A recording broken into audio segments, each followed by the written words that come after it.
Небольшой видеообзор. Вот такая вот зона, телевизионная зона, каминная группа. Под камином организованы у нас вот такие вот небольшие неглубокие ящики для хранения, механизмы типон.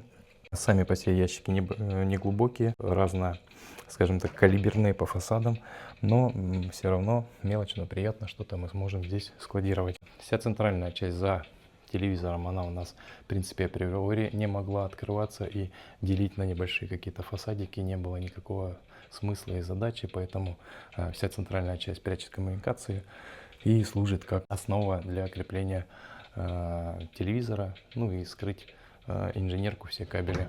Боковые элементы слева и справа у нас есть вот такие вот зоны, ниши для хранения, фасады с корректорами. Все части, все элементы видимые, лицевые, фальш-части, в том числе и боковая часть. Это у нас МДФ, шпанированный фасад с защитным покрытием. Вот в таком цвете, интересном, колерованном.